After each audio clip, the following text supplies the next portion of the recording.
You're in the shower. Hot water, steam, total privacy. And then it happens. You let one rip. And without even thinking about it, you take a little sniff. Yeah, we saw that. Don't worry, everyone does it. Every human being who has ever lived has done this. Kings, popes, astronauts in zero gravity. Somewhere, right now, someone in a meeting is holding one in and quietly dying inside. We've been doing this since before we were even technically human. Neanderthals farted. Probably dinosaurs too. Farting might be the single thing every living creature on this planet has in common. And yet, we treat it like a war crime. Well, sometimes. Here's the weird part. Your own fart? Kinda fine. Sometimes almost satisfying. But someone else's fart? Instant gag reflex. Same gas, same chemicals, same smell. So, why does your brain treat them like two completely different things? It starts with your nose.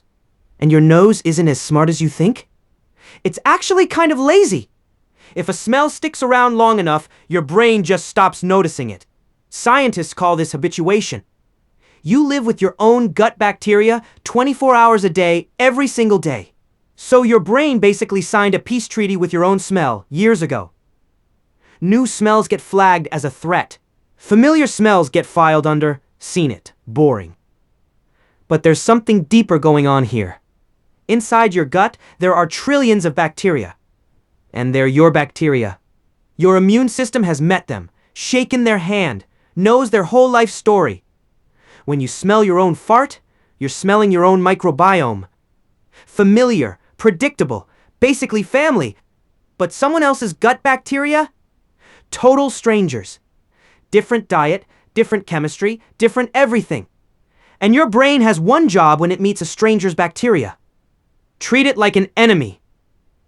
This is where disgust comes in. Disgust isn't some random feeling. It's one of the oldest alarm systems your body has.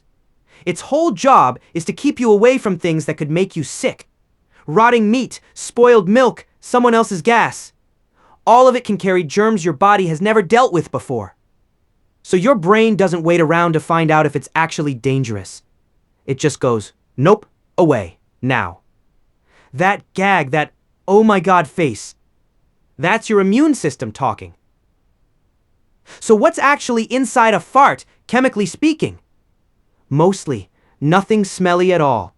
Most of the gas is nitrogen, oxygen, carbon dioxide, hydrogen, and methane. All completely odorless. About 99% of a fart has no smell whatsoever. The smell comes from the last 1%. Trace amounts of sulfur compounds. Hydrogen sulfide, methanethiol. Tiny amounts, massive impact. It's like one drop of skunk spray in an Olympic swimming pool, and somehow you can still smell it from across the room. And here's the part that sounds made up, but isn't. That same hydrogen sulfide, the rotten egg chemical, in tiny amounts, it can actually protect your cells. Scientists have studied it for things like reducing inflammation and even protecting your heart. So that horrific smell? It's basically your body's worst-smelling health supplement. Evolution looked at this and said, let's make the cure smell like a crime scene. There's also a social layer to all of this. Studies on disgust show something strange. The closer you are to someone, the less their smells bother you. Family, partners, best friends. Their farts are still gross, but somehow less gross. Couples joke about this constantly. I've smelled worse from you, and I still love you is basically a wedding vow. Disgust toward strangers isn't just biology. It's a social boundary. Your nose is basically saying, we are not that close yet.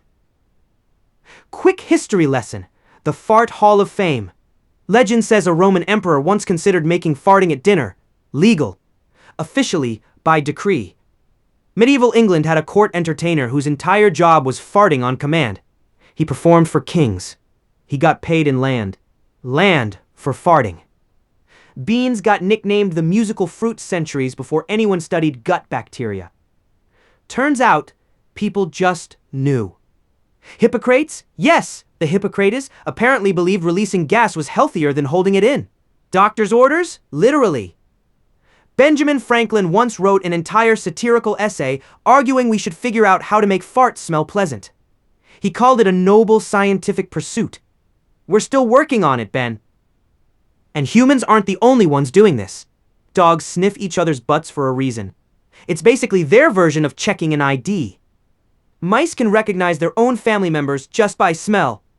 Even insects use scent to tell one of us from not one of us. Compared to that, a quick sniff in the shower is basically nothing. Now, not all farts are created equal. Ever heard the phrase silent but deadly? There's actual science behind that. The quieter the release, the longer the gas had to sit and concentrate. More time, more sulfur compounds, more punch. And diet plays a huge role too. Eggs, broccoli, red meat, all loaded with sulfur. Eat enough of those, and even your fart might surprise you. There's one more piece to this puzzle: how smell actually works in your brain. Smell is the only sense with a direct line to your emotional brain. The limbic system, memory, emotion, gut reactions. Literally. Other senses go through a kind of processing center first. Smell skips the line. It goes straight to the part of your brain that handles fear, comfort, and memory. That's why a smell can instantly make you feel safe, or instantly make you panic. Your own smell? Filed under safe. A stranger's smell?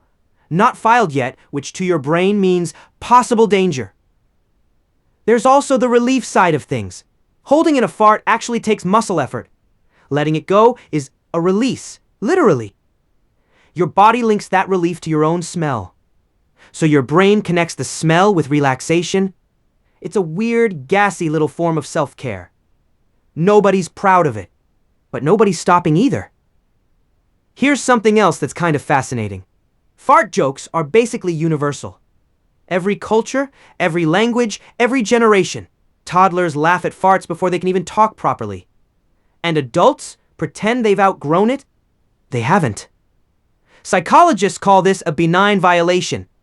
Something breaks a social rule, but isn't actually dangerous. Your brain registers the rule break, panics for a split second, then realizes, oh, it's fine. And that split-second flip is laughter. A fart breaks the rule of don't make weird noises and smells in public. But it's also completely harmless, which makes it the perfect, endless joke. And the way we react to farts actually changes over our lives. As a baby, you had zero filter. You farted loudly, proudly in front of anyone. Nobody cared.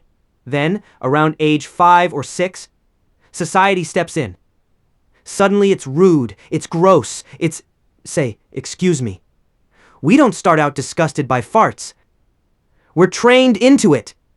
Some cultures are way more relaxed about this than others. In some households, farting at the table is basically a compliment to the cook. In others, it's a diplomatic incident. Same gas, same biology. Completely different reaction, depending on where you grew up. One more strange detail before we move on.